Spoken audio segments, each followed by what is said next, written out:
Hello friends, welcome to my Deepshali's kitchen. இப்போ நம்ம தீப்ஷாலிஸ் கிச்சனில் பார்க்க போகிற ஒரு ஹெல்த் டிப்ஸ் பார்த்தீங்கன்னா, கொத்தமல்லி இலையை பற்றி தான் பார்க்க போகிறோம். இது பெரும்பாலும் நம்மளுடைய சமையலில் பயன்படுத்தி வருகிற ஒரு இலை தான். இது பார்த்தீங்கன்னா நல்ல பசுமையாகவும் சுவையாகவும் வாசனையாகவும் இருக்குது. இந்த இலையை பயன்படுத்தி நம்ம எல்லா சமையலுமே மோஸ்ட்லி பயன்படுத்திட்டு வரோம். இதில் இருக்கிற நன்மைகளும் அதில் இருக்க ஊட்டச்சத்துக்களை பற்றியும் நம்ம இந்த வீடியோவில் டீட்டெயிலாக பார்க்கலாம். வாங்க இப்போ வீடியோக்குள்ளே போகலாம்.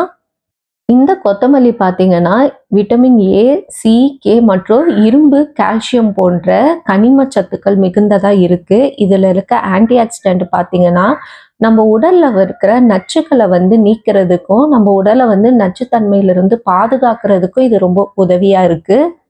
அதே போல் கொத்தமல்லி இலை பார்த்தீங்கன்னா நம்ம உடலுக்கு பாக்டீரியா, வைரஸ் போன்ற தொற்றுகளால் ஏற்படும் பாதிப்புகளை தடுக்கிறதுக்கும் இது ரொம்ப யூஸ்ஃபுல்லாக இருக்குது. அது மட்டும் இல்லாமல் நம்ம செரிமானத்தை மேம்படுத்துறதுக்கும் இந்த கொத்தமல்லியில் இருக்கிற செரிமான சக்தி ரொம்ப உதவியாக இருக்குது. நம்ம முகம் பளபளப்பாக இருக்கிறதுக்கும் முகப்பரு, புண்கள் எல்லாம் குறைகிறதுக்கும் இந்த கொத்தமல்லி பார்த்தீங்கன்னா ரொம்ப பயனுள்ளதாக இருக்குது. அது மட்டும் இல்லாமல் இது ரத்த சர்க்கரை அளவை சமநிலைப்படுத்துறதுக்கும் இது ரொம்ப உதவியாக இருக்குது. அதாவது நம்ம ரத்தத்தில் இருக்கிற சர்க்கரையை கட்டுப்படுத்துறதுக்கு இது ரொம்ப யூஸ்ஃபுல்லாக இருக்குது. இந்த கொத்தமல்லியை பார்த்தீங்கன்னா நம்ம ஆரோக்கியமான முறையில் சட்னியாகவும், சாலட்லேயும், அதே போல் ஜூஸ் முறையிலையும் பயன்படுத்தி குடிக்கும்போது இதில் இருக்கிற சத்துக்கள் அனைத்தும் நம்மளுக்கு கிடைக்கிறதுக்கு ரொம்ப உதவியாக இருக்குது. இதை தேநீர் மாதிரி, அதாவது இதை பயன்படுத்தி கஷாயம், டீ மாதிரிலாம் நீங்கள் போட்டு குடிக்கும்போது நம்ம உடல் ஆரோக்கியத்திற்கு இன்னும் பயனுள்ளதாக இருக்கும்.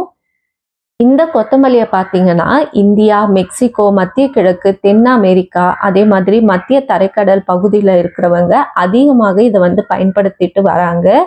இந்த கொத்தமல்லி பார்த்தீங்கன்னா நம்ம உடல்ல ஏற்படுற வீக்கத்தையும் வலிகளையும் குறைக்கிறதுக்கு இது ரொம்ப உதவியாக இருக்குது. ஆன்டி இன்ஃப்ளமேட்டரி இருக்கிறதால இது அரிப்பு தன்மைக்கு எதிர்த்து போராட உதவியாக இருக்குது.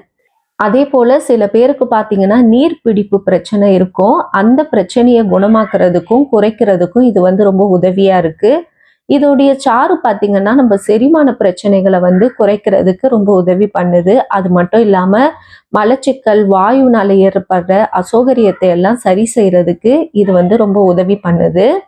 அது மட்டும் இல்லாமல் இது நம்மளுடைய பாரம்பரிய மருத்துவத்தில் பார்த்தீங்கன்னா கொத்தமல்லி இலையானாலும் சரி, கொத்தமல்லி விதையானாலும் சரி இதை பயன்படுத்திட்டு வராங்க. இதை பயன்படுத்தி நம்மளுக்கு இருக்கிற வயிற்று பிரச்சனைகள், ரத்த அழுத்தத்தை கட்டுப்படுத்துறதுக்கு, செரிமான கோளாறுகளை குணப்படுத்துறதுக்கு போன்ற இத்தனைக்கும் இந்த பாரம்பரிய மருத்துவத்தில் பயன்படுத்தி வராங்க. இந்த கொத்தமல்லியை பார்த்தீங்கன்னா நம்ம ஈஸியாக வீட்டிலேயே கூட வளர்த்து கொள்ளலாம். இது குளிர்காலத்தில் அதிகமாக வளரும், வெயில் காலத்துலேயும் வளரும் அதிகமாக. ஆனால் வெயில் காலத்தை காட்டிலும் குளிர்காலத்தில் அதிகமாக வளரக்கூடியதாக ஒன்றாக இருக்குது. இத்தனை நன்மைகளும் மருத்துவ குணங்களையும் கொண்ட இந்த கொத்தமல்லியை நம்ம அன்றாட சமையலில் பயன்படுத்தி இதனுடைய நன்மைகளை பெற்றுக்கொள்ளலாம்.